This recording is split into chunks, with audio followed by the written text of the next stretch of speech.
Hello, we are back from our consultation with the fertility doctor. So let's talk about what they have said. So it has been quite the ride already. Geez. So going in, we knew that we had three options. One, we either reverse my husband's vasectomy. Two, we either do a sperm aspiration. Or three, we do a sperm donor. I was really hoping that 1 and 2 would work. But according to the doctor, she says that after 20 years of a vasectomy, it's just less likely.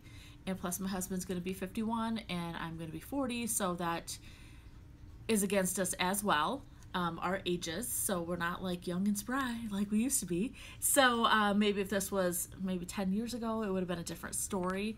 But she's just saying that's not the option right now. The second option was sperm aspiration. It's also called a TESA or a PESA. So it's basically where they go and take the sperm out, and then we go right into IVF. So the only thing is I don't want to do IVF right now. I want to try everything else first. I have this gene called a BRCA gene. We discovered this when my mom had ovarian cancer a year and a half ago, and she was tested because BRCA gene usually goes with the ovarian cancer, and so she was tested. She had this BRCA gene. I also had the gene mutation. So I'm trying to avoid IVF because of that gene mutation. Not that it's not that it's not advised. I just, with my beliefs and what my body is and everything I know, I want to avoid it. So I would encourage you that if you have the same scenario, to do some research and see what is best for you and your family. At this moment, I don't want to do it, but in a couple months, it might be a different story. But I'll let you know what happens. The other thing is before you go to see your doctor, I want to have you remember something. Bring a notebook. Seriously, bring a notebook. I have a bunch of questions in here. So my husband and I sat down and went through like exactly what we wanted answered. We want to make sure that our questions were answered, we weren't forgetting anything, that we weren't overwhelmed, and that we walked out of there just kind of feeling like our heads were spinning. So we wrote everything down and made sure that our questions were all answered. So it looks like our best option is a sperm donor. I'm not thrilled with that. I think it feels weird to know that I'm not going to have a biological child with my husband.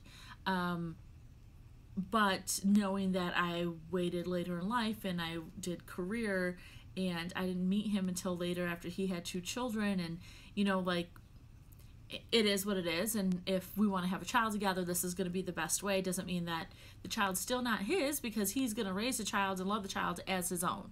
So it's just not his genes. That's it. So our doctor told us today that the likelihood of us getting pregnant on a great day, and the scenario is all fantastic and I'm all healthy and everything, the best case scenario, 20%. I have a 20% chance of getting pregnant.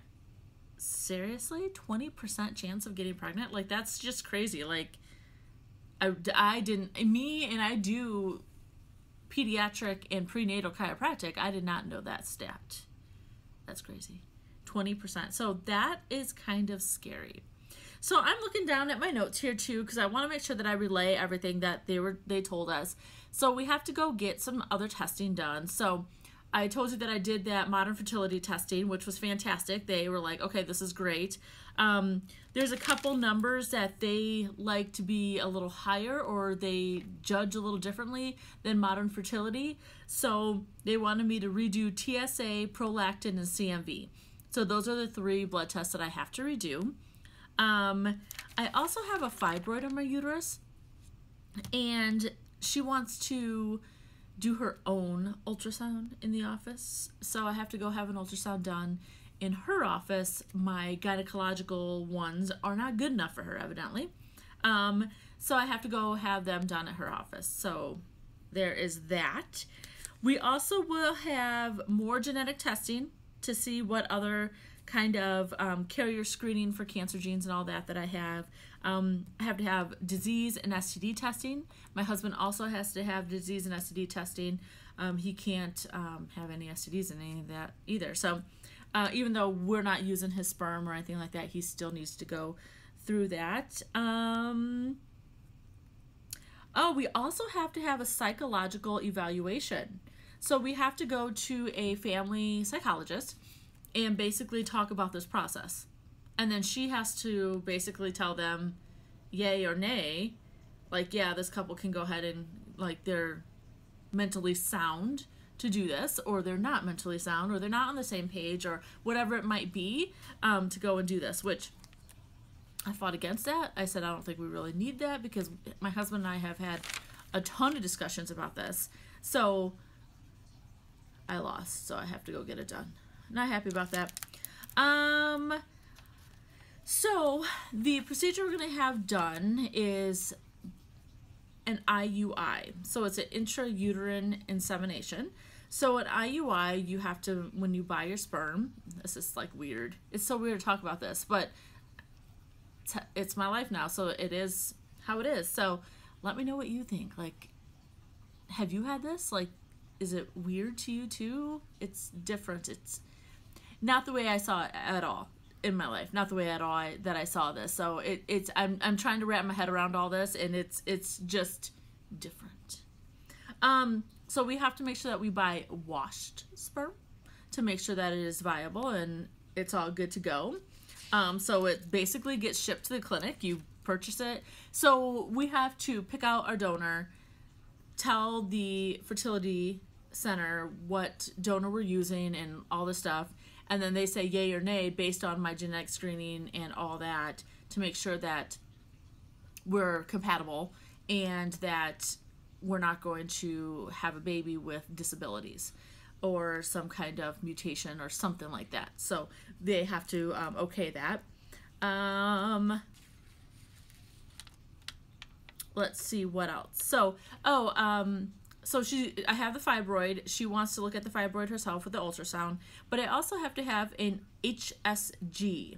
So HSG is not done at the facility. It has to be done at a hospital.